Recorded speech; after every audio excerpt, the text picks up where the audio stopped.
The door wouldn't open. Grace banged her fists hard against the wooden door, her perfectly manicured nails scratching the surface in panic.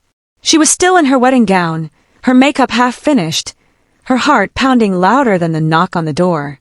"Mom! Mom! Open this door!" The guests had arrived. The decorations were flawless. David, her charming, loving fiancé, was already standing at the altar, probably checking his watch and wondering where his bride had disappeared to. But Amanda, her mother, stood outside the room with her back against the door, trembling like someone standing at the edge of a cliff. "I'm sorry," Amanda whispered through the door, tears trickling down her cheeks. "You can't marry him, Grace. You just can't." Grace froze. "What do you mean I can't marry him?" "The wedding is today, Mum. Have you lost your mind?" Amanda didn't answer. Instead, her hands shook violently as she held the key tighter in her fist. Inside her head, the walls were collapsing. Memories she had fought for years to forget came crashing in like a flood. Memories of secrets, of shame, of a quiet bush path and a baby's soft cry echoing in the early morning air. 30 years earlier, Amanda was 17, bright, focused, and unusually quiet for a girl her age. People in her village often said, "That one will go far. No boy troubles, no village gossip." But Amanda had a secret, a terrifying one. It all started with Daniel, the NYSC corper with a smooth voice and books that smelled like city life. He taught physics at the village secondary school and always told Amanda she was too brilliant for the small town. Maybe it was his smile. Maybe it was the way he spoke about Lagos with shining eyes.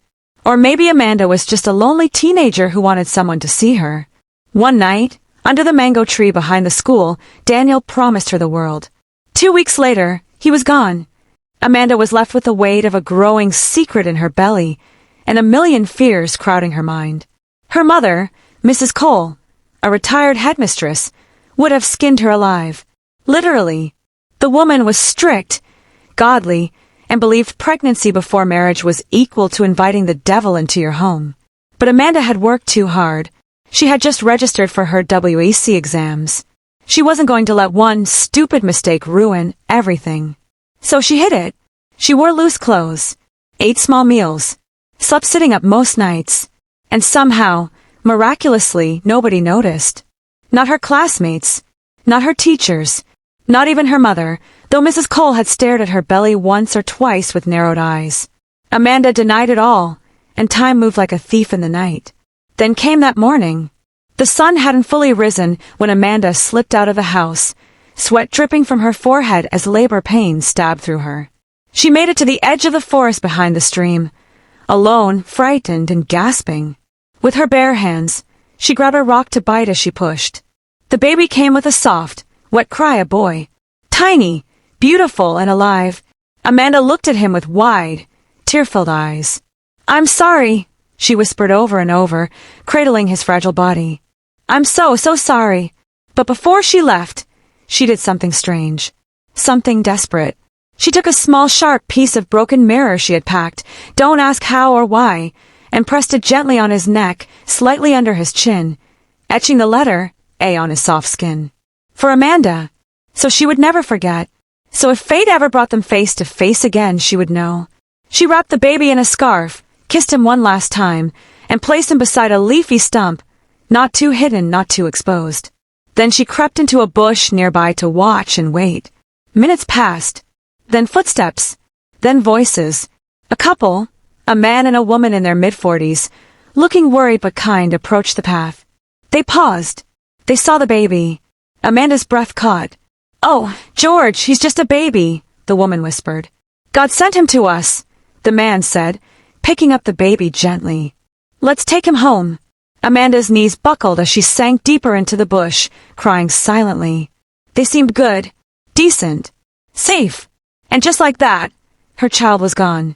She followed them from a distance, saw the small bungalow they entered, and confirmed one last time that he'd be okay. Then she went home, washed her hands, cleaned her feet, and walked back into her life like nothing had ever happened. Now, 30 years later, her past had come knocking on her door in a tuxedo. And her daughter, the child she had raised with care and love, was trying to marry the son she had buried in silence. Amanda pressed her back harder against the door, sobbing now. "Mum, please." Grace's voice was shaking. "Why are you doing this?" "Because he's your brother," Amanda wanted to scream. But her tongue was frozen. Outside, the wedding bells had stopped ringing. Inside, the truth was just beginning to scream. If someone had told Amanda years ago that life would one day smile at her, she would have laughed bitterly and walked away. But somehow it did. It wasn't flashy. It wasn't loud. It came in soft Sunday mornings, warm laughter around the dinner table, and a husband who held her hand during thunderstorms, both the real and emotional ones. Edward Cole was the kind of man who calmed storms just by walking into a room. Tall, thoughtful, and firm in his principles, he was known by everyone in the church as the peacemaker. Amanda had met him 2 years after the darkest chapter of her life, during a teacher seminar. He was newly posted to their district as a school inspector. He saw her. The real her. Not the girl who hid under the weight of secrets. Not the girl who once left a newborn behind a leafy stump. Just Amanda, the woman who loved books, children, and warm cups of tea. Edward never asked too many questions. He wasn't the digging type. When he proposed, he simply said, "I may not know all your past, but I want to be part of your future." Amanda said yes, and the healing began. Grace came 2 years into the marriage, a bouncing, bright-eyed baby girl who carried the fire of her mother's intelligence and the steadiness of her father's heart. Amanda poured her soul into raising Grace. Every diaper she changed, every lullaby she sang, every night she stayed awake through fever and teething pain, it all felt like redemption. She didn't talk about the past, not even once. She buried it so deep that sometimes she wondered if it had really happened at all. By the time Grace got into the university, she had blossomed into the kind of girl that made aunties shake their heads and say, "If I had a son, I'd be begging for this one." Beautiful in a soft, effortless way. Smart without being proud. Polite but no pushover. Amanda and Edward couldn't have been prouder. Then came David Lawson. Grace mentioned him one evening after dinner, casually, like it was no big deal. "There's this guy I've been talking to. David. He's kind of special." Amanda had smiled. Edward had raised an eyebrow. "Special how?" Grace blushed. "He's just not like the other guys. He opens doors. He listens. He doesn't push." Edward chuckled. "He sounds like a unicorn." Grace giggled and rolled her eyes. Weeks turned into months. David became a regular name in the house. And then one day, Grace said the thing Amanda didn't expect to hear so soon. "I want you guys to meet him." Amanda felt a strange flutter in her chest. Not fear, just something. Maybe it was the protective mother instinct. Maybe it was just nerves. Or maybe it was that old voice in her head whispering, "You know how quickly good things can break." He came on a Saturday. The knock on the door was firm but respectful. Amanda was in the kitchen when Edward opened the door and welcomed him in. "Mr. and Mrs. Cole," David said with a confident smile. "It's an honor to finally meet you." He had a smooth voice, warm eyes, a posture that radiated humility. He handed Amanda a bouquet of fresh roses and shook Edward's hand with both of his. Amanda looked up at him and froze. There it was, just beneath his chin, slightly faded but still visible under the soft lighting of the living room, an ace-shaped birthmark. It wasn't a trick of the eye. It wasn't imagination. It was the same mark she had carved into her baby's skin with a shaking hand and a piece of broken mirror 30 years ago. Her knees weakened. The room suddenly tilted. "Amanda!" Edward touched her arm gently. "You okay?" She forced a smile. "Yes. I just got dizzy for a second. Can I get you water?" David asked, concerned. She shook her head, still staring at the birthmark like it was shouting a secret no one else could hear. This was her son, the child she had abandoned, the baby she left crying in the woods, the boy she had watched from behind the trees as strangers carried him away. And now he stood in her living room, tall, grown, beautiful, in love with her daughter. Amanda excused herself, walked into the kitchen, and leaned against the sink. Her breath came in short, panicked gasps. "What do I do?" she whispered to herself. Tears pooled in her eyes.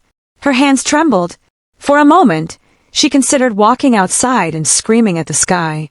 God, what kind of punishment is this? What kind of twisted joke? But there was no one to hear her. Back in the living room, David was charming them effortlessly. He told stories of his upbringing, how his adoptive parents, George and Martha Lawson, had found him as a baby and raised him like their own. He didn't know his biological parents. Never cared much to ask. Amanda sat stiffly on the edge of the couch, nodding where appropriate, her heart breaking with every word. Grace's eyes sparkled whenever she looked at David. Edward already looked like he wanted to start calling him son. Amanda sat there, a mother, a liar, and a time bomb with a ticking truth. That night, after David left, Amanda stood alone at the window watching the moonlight pour over the backyard. Edward came up behind her and wrapped his arms around her waist. "What do you think of him?" he asked softly. Amanda swallowed hard.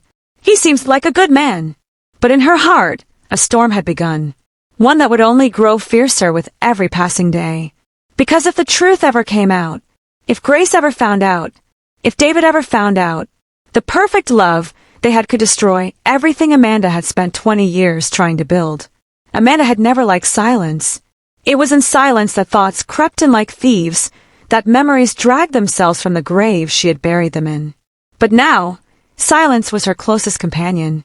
It followed her like a shadow, into the kitchen, into bed, into the corners of her smile. Every time she looked at David, she saw a ghost. Her own ghost. The baby she left behind. The infant she marked with an A like a secret signature. The cry she still heard in her dreams some nights. And now that same child had walked back into her life as a grown man engaged to her daughter. Her own children. In love. Planning a wedding. It was too much.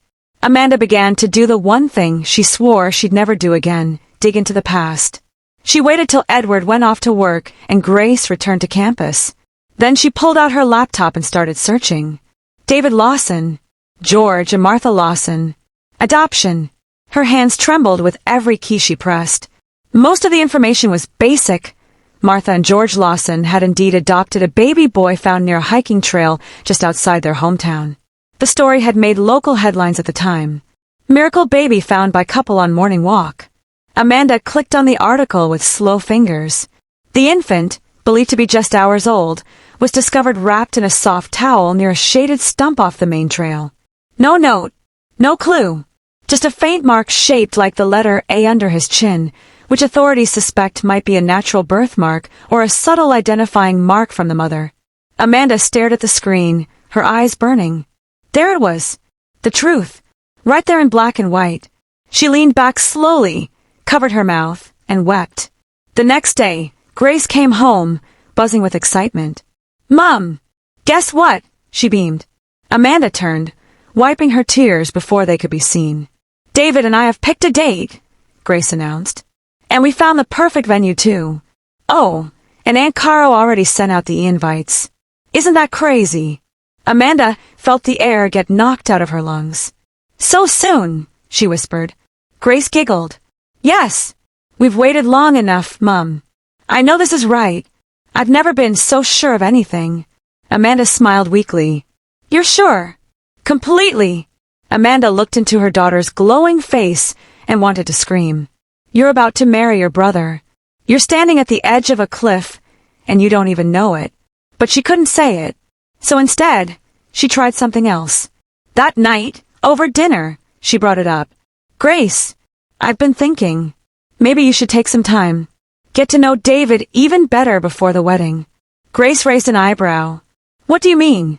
We've known each other for 2 years. Yes, but marriage is a big step. Maybe wait a little longer. 6 months. A year." "Mom." Grace's tone changed. "Is this about the wedding cost? David already said his parents will handle most of it." "No. It's not about money. It's just..." Amanda searched for words. "Just a feeling." Grace laughed. "A bad feeling about David? Mom, you love David. You said it yourself." Amanda forced a nod. "Yes, I do. But sometimes, we feel things before we understand them." Grace gave her a long, quiet look. "Mom, is something wrong? You've been acting strange ever since he came to visit." Amanda froze. "No, nothing's wrong. I'm just being a protective mother." Grace shrugged, unconvinced. "Well, I appreciate it. But this is my choice. Later that night, Amanda sat on the bed, knees drawn to her chest, while Edward snored lightly beside her. She stared at the ceiling. Should I tell him?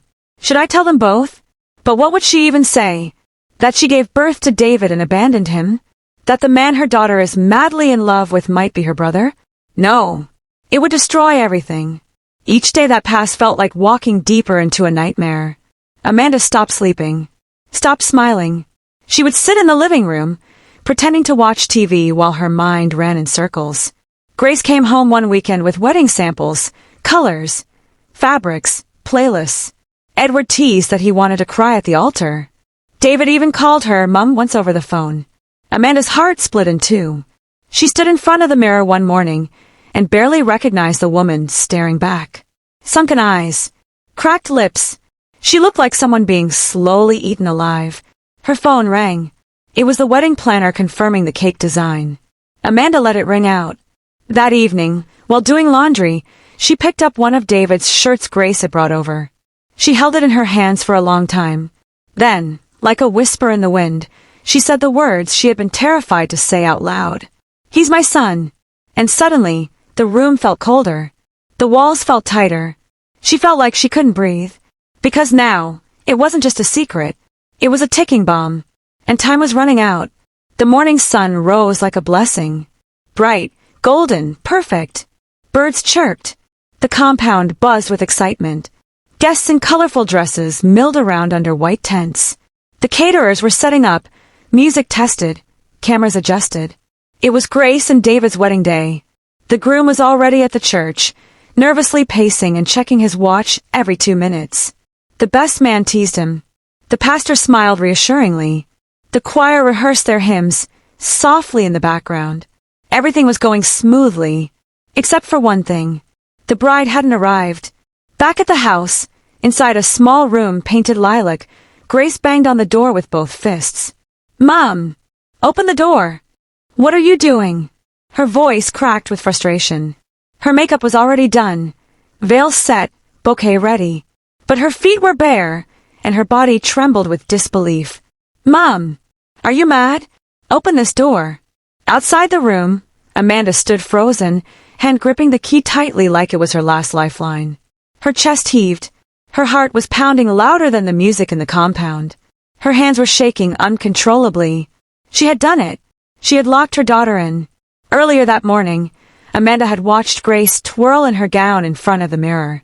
Mom, how do I look? Grace had asked with a beaming smile. Amanda had smiled back. Beautiful, my dear. But inside, something had snapped. A voice, soft but firm, had whispered, If you let this wedding happen, you will never forgive yourself.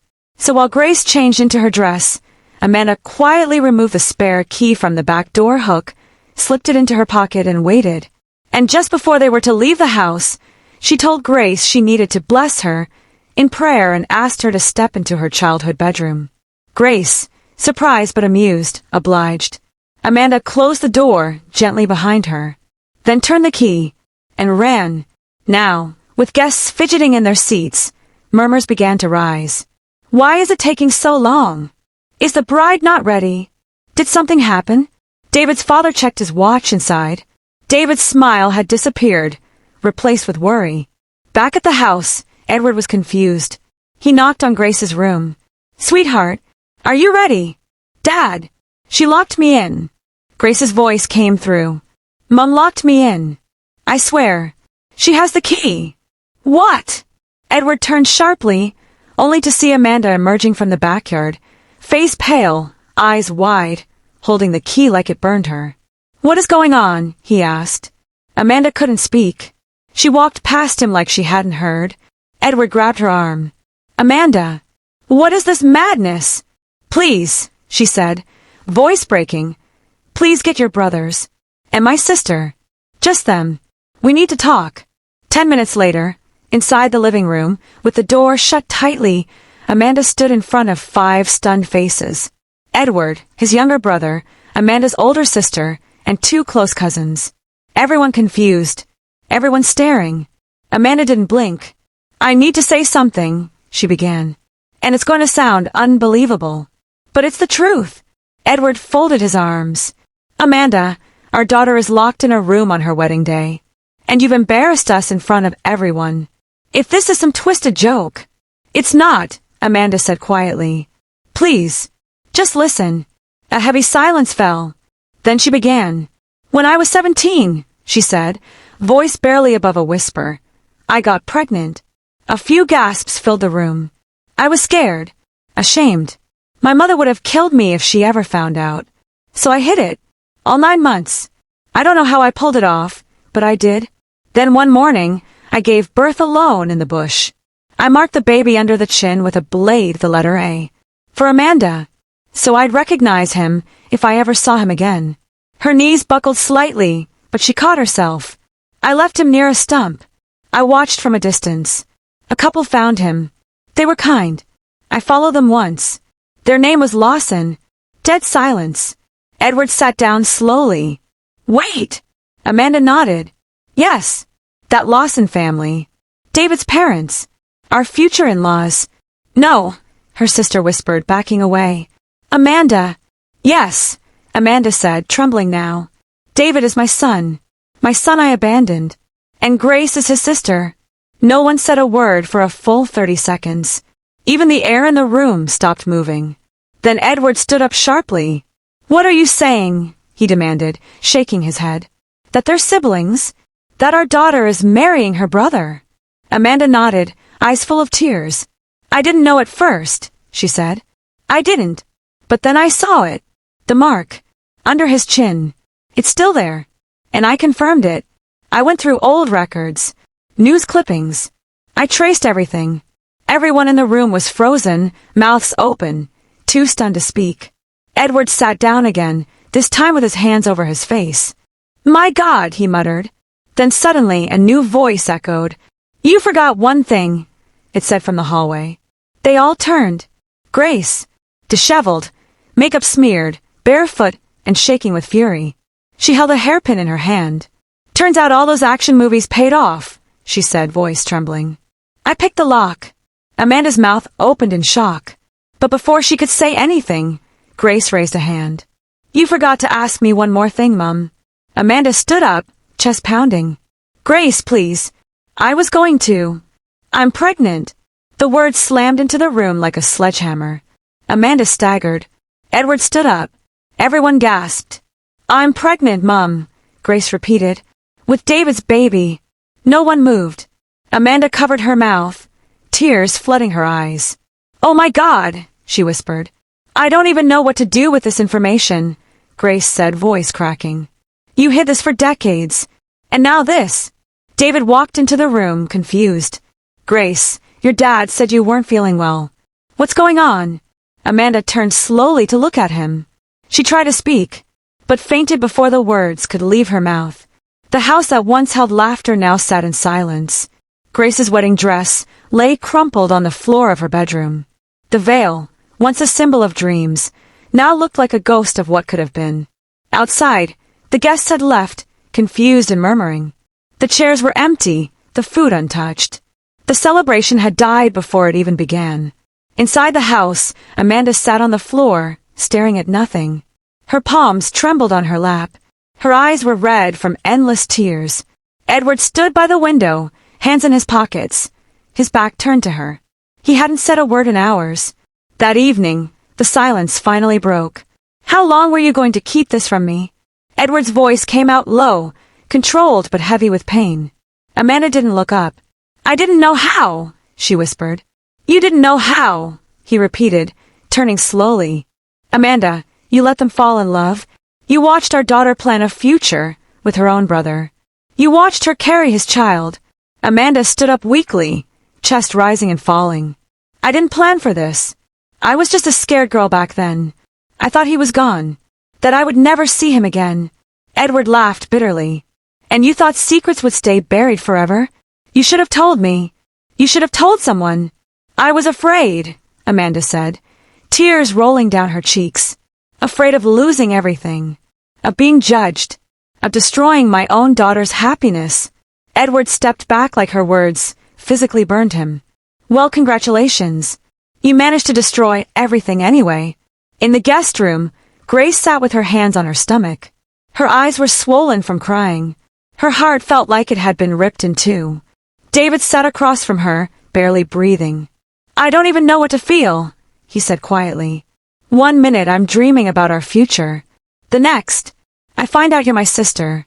That I'm going to be a father to my niece, my nephew. He stopped. The words were too twisted to finish. Grace looked up slowly. "I still love you." David looked away. "That's the worst part. I still love you too."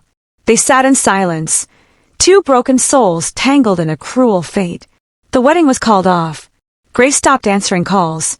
Amanda stayed in her room for days, barely eating. David left town temporarily to be alone. Edward avoided everyone, especially Amanda. The house became a tomb, filled with regret.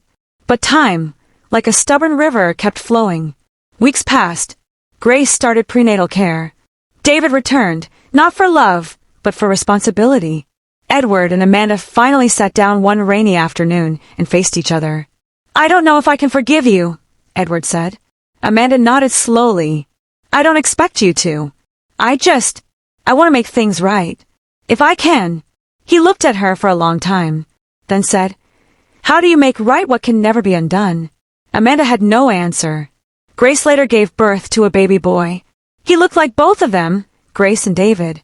Innocent, pure, unaware of the storm that preceded his arrival. Amanda held him once and wept for hours. Edward held him too. And though he didn't say much, his tears said enough. The family never returned to how it was, but somehow life continued. But the haunting question remained. Can broken people build something whole again? Can a future rise from the ruins of a forbidden past? Is love still love when truth tears it apart? Speech balloon, what do you think? Would you forgive Amanda if you were Edward? Do Grace and David deserve to raise their child together? Or is love never enough when blood is involved? Drop your thoughts in the comments below. Let's talk about it. Morals of a story. Secrets of shadows. They grow darker the longer they're hidden. The truth may hurt, but silence destroys. One decision can echo through generations. Choose wisely. Love, no matter how deep, needs truth as its foundation. If this story moved you, don't forget to like the video, share it with someone who loves deep emotional stories, and hit the subscribe button for more. Let's explore life, pain, choices, and redemption together, one story at a time.